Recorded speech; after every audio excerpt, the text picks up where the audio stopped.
us talking about it? Like, is there something that comes to mind that stands out when you say that? No, I mean, just like small things on the defensive blue line, like if there's a rush coming and they try to pass it from the middle out to the winger, like knocking down pucks, and then stuff's on the PK, just like small details, positioning, just overall small details in the game. As a team, where do you think you guys, what do you need to see from your group tonight? No, I mean, we need to defend real good. They play fast. They have some skilled guys on their team, so we got to be ready and be ready to skate and defend. And then we know what we can do offensively. So I think just starting our own end to defend good, and then be aggressive and skate a lot. Albert, is it your dad or your uncle that was the former NHL player? It's my dad. How much do you lean on him? I mean, do you talk to him a lot? I mean, just during the course of the season? No, I mean, like, we talk, but not trying to talk that much about my game and how I play. He knows I have the coaches and all the guys around here to figure that out and talk about my games and stuff. So he's more of just a supportive dad, and he's not even watching all the games because of the time change. But we're not talking that much. Must have been a good sounding board as you were going through the system and stuff like that. I mean, because he's been through it, he kind of can give you advice that way, I'm sure. Yeah, for sure. I mean, like I said, he's been going through it, and it's been helping me, of course. But I mean.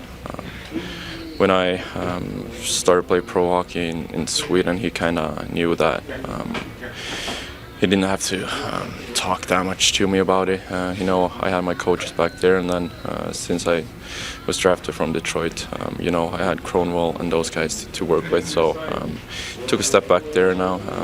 He's just happy for me, and where I'm at right now. How much did you see Kronwall, like when you were over there? Like how often would you see him? How often would he work with you?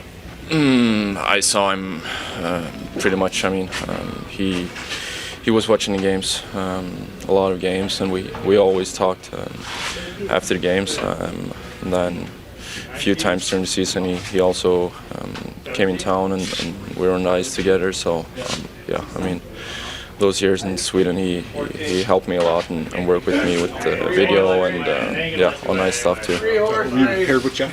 What? Have you paired with Jeff? I don't know, actually. Just having him added to the mix is just far as veteran experience in times like this, how much can help the team out right now? Is the steadying influence back there? No, I mean, like you said, he's been in the league a long time, and this time of the year, I think he can come in and bring some energy, and he's a good player too. So I'm happy for him to be back in the lineup. In environments like this on the road where games are so crucial, that experience must be an added benefit for him too. Yeah, I mean, like this time of the year, it's every game is very important, and unfortunately we didn't play that good in Vegas, but a new opportunity tonight here in Utah, and we're gonna come out hard. When you look at the stretch coming up, Todd's talked about 4 games in the next 6 nights and being on the road right now. How are you pacing yourself? No, I mean, you're just trying to take care of your body, relax when you have the time, and then I mean, just overall be ready to play and make sure your body feels good. And take a run at this. And Peter gave us some good games, and then we went to Vegas, tried to help, so now Peter go back in, and we'll just go day by day, see where it takes us. I know you have some history from Olli Matan. He just described you as not a, I'll use the word jerk, he used a different word, not though. Why do you think he's been so successful everywhere he's gone? I mean, he seems to just fit in seamlessly. Olli, he's not a, you can pick whatever word you want. I think he's a real good human being, and he's a hell of a hockey player. He has, like I talked about some of our guys, a passion to come to the rink, and he's usually very positive. Got a good outlook on life and hockey. Can be hard on himself sometimes, but never a teammate or anything like that. He accepts all responsibility for his game. He's a winner. Just a good person. Real easy to coach. and enjoyed being around. Is Petrie going in tonight? Petrie is going in tonight, as long as everything goes good at this skate, so I'm at this What do you gain with him coming back in? Well, we gain a veteran, a guy that's played in in must-win situations, and we're getting into that situation already. And some stability. We're hoping defensively. We've been giving up too many goals, so we're hoping that we get that from him. But in fairness to him, again, if we're counting on him to lead us to the promised land after being out for 2 months, it's not fair. We just need a good, solid game from him. But Elmer, is he? I'm sorry. Just from that standpoint, Todd, getting in after 2 months of the intensity and the pace right now, how much of a process do you think that will be for him getting up to speed? Well, it's gonna be work, but he's been through it before. He's a veteran. It's not like a kid's coming in and doesn't know what to expect on the road, and the intensity and the nervousness and all that type of stuff. He's a pretty relaxed guy, and we expect him to handle it. Is there an update on Elmer? Skating this morning, questionable at this point, but we'll see how he does after the skate. Just with the defense, with another righty coming back, was it easy then to split up Albert and Simon, because you get lefty righties then, or? Yeah, we didn't. We liked how that pair has been playing.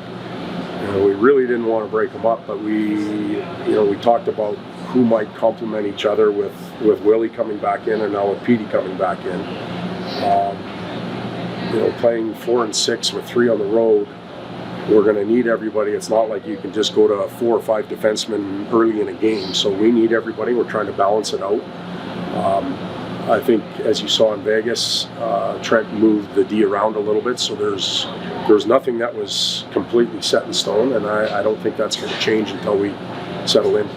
It feels like it is must win. How do you mentally get away from that? Just go play hockey and all. Well, it's not easy. The players they're well aware of where we are in the standings. I can tell you they don't look, but they do. And we know that the clock is ticking on our opportunity at success. But we have never popped up in the locker room. And again, I'm sticking with what we've started with. It's about this one game. It's about this process. It's about what we put into the game. I'm not going in there and saying, hey, we need nine of the next 12 points to get in. That's not how we're going to approach it. I'm going to go in and say that, hey, we got to win more board battles. We got to get in shooting lanes. We got to be better around our net. We've got to be sharper on our line changes. We need to win more of the face-offs than we lose. Simple stuff that all leads into a potential win, and that's what they'll hear. They won't hear, hey, this is must win, or we need these points. They know that. A lot of those are kind of effort-related things, and this is at the bottom line. Well, they're not necessarily effort-related. They're commitment-related. Some of them are hard things to do, and you can be putting all the effort in, and if you're getting beat easily, you've got to adjust. Whether that's the circle, the boards, the net front. You can get tricked by effort sometimes. Effort and commitment, to me, are two different things. You have no chance if you have zero effort. I think our team's had effort. The commitment part, really selling out to get it done, is what we're asking more of from some players. So it's kind of the next level to that, is what you're saying. But I think we're talking about that at games, game 70 now? 70, but we're going to talk about that at game 1 and game 10 and game 12, because that's what you build for. It's not just in critical moments. If you're doing it all year, you don't even have to ask for it. It just happens. And not everybody has a perfect night. There's teams that it just doesn't work for them on certain nights. But if it's there consistently, it shows up. And we're working towards it. You guys already faced Utah earlier this month. What stood out from that game, and just what are you expecting tonight? Well, that game, I think we ended up losing 4-2, got scored on early, and had to come back. But I thought we played a pretty solid game. Got into the third period, they got a couple scramble goals where, especially the winner, if I remember correctly, if it was the winner, they, went off Gus's foot. Nobody knew where the puck was. There was another one that went up in the air, and it looked like it was batted with a glove. Like, those can happen, and I thought we played well that night. And if we come up with that type of effort again, we'll give ourselves an opportunity.